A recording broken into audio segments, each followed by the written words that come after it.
안녕하세요. 법무법인 태림 승소한 TV의 로데리입니다. 연말이 되면서 음주운전으로 인한 사건 사고가 끊이질 않고 있는데요. 아무리 단속이 심해져도 음주운전 사건은 계속 증가하고 그만큼 의뢰인들도 많이 찾아주십니다. 그렇다면 오늘은 음주운전에 걸리면 어떻게 대처하는지에 대해 자세히 알아보는 시간을 갖겠습니다. 아닙니다. 측정 거부를 하게 되면 측정 거부를 했다는 점에서 따로 처벌될 수가 있고 음주는 음주대로 처벌이 될 수 있어서 조심해야 합니다. 음주 측정 거부는 오히려 음주운전보다 더 처벌 규정이 강하고 특히 모 유명인의 사례에서 보드 실형 가능성도 있으므로 반드시 유의해야 합니다. 음주운전, 체열이 유리할까? 호흡기 측정이 유리할까? 사실 어떤 것이 더 유리하다고 볼 수는 없지만 그래도 가급적이면 호흡기 측정에 응하는 것이 낫습니다. 체열을 하게 되면 오히려 수치가 더 높게 나오는 경우도 있어서인데요. 중요한 건 가급적 단속 직시 변호사와 먼저 상의를 해야 한다는 점입니다.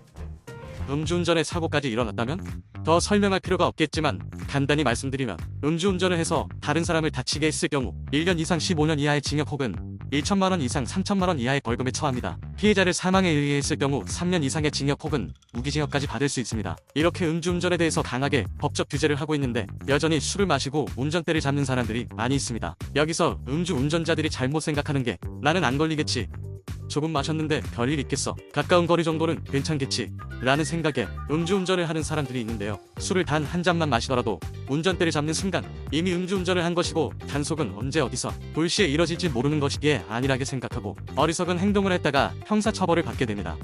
이미 음주운전 수치가 나왔다면 줄일 수 있을까? 줄일 수 있으며 많은 분들이 이 사실에 대해 제대로 알지 못할 뿐입니다. 변호사의 조력을 받는다면 줄일 수 있습니다. 저희 태림의 업무 사례 중에는 현장에서 0.2%로 나왔지만 여러 변론을 통해 0.08%까지 감경받은 사례가 있습니다. 0.2%라는 높은 알코올 수치로 사고까지 낸 의뢰인은 선처도 어렵고 실형을 살지도 모르는 상황이었습니다. 그런 상황 속에서 저희 태림을 찾아주셨는데요. 태림에서는 의뢰인의 음주 측정 시간이 워드마크 공식에 따를 때 상승기에 해당한다는 점, 사고 시각과 측정 시각이 17분가량 차이가 있다는 점, 의뢰인의 음주 운전거리와 운전시간, 음주 측정 당시의 정황, 사고 당시의 충격 정도 등을 고려해 사고 당시 음주 수치가 0.2% 미만일 가능성이 높다는 점을 강조했는데요. 동시에 술을 마시고 운전대를 잡기 전 수차례 대리 운전이나 택시를 호출했다는 정황을 통해 의뢰인이 음주운전을 안 하기 위해 노력했다는 점 등을 적극 변론하였습니다. 그 결과 의뢰인은 3회 음주운전 전력이 있음에도 불구하고 이례적으로 벌금형을 부형하는 구역식 기소 처분을 받았습니다.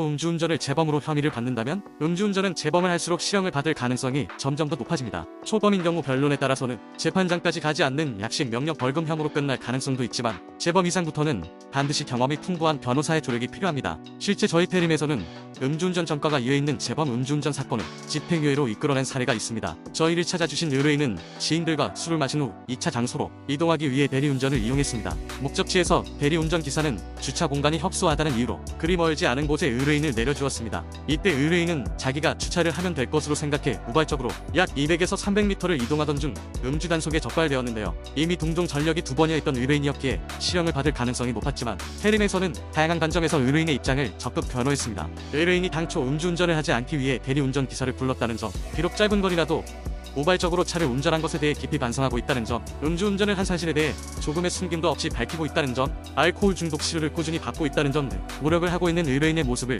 재판부에 적극적으로 피력하였습니다. 재판부에서는 저희 태림 변호인단의 변론을 받아들여 의뢰인은 동종 전력이 이해나 있음에도 집행유예를 선고받을 수 있었습니다. 다시 한번 강조드리지만 음주운전 사건은 워드마크 공식이나 여러 정황에 판결이 달라질 수가 있습니다. 그래서 변호사의 조력을 받고 사건을 처리하셔야만 합니다. 비슷한 상황으로 고민을 하고 계시다면 주저 말고 법무법인 태림으로 연락주세요. 여러분들은 태림을 선택만 하시면 사건 해결은 태림이 전부합니다. 지금 고민하는 그 순간 상대방이 태림을 찾아옵니다. 이번 영상은 여기까지입니다. 감사합니다. 유용하게 보셨다면 구독, 알림 설정 부탁드려요.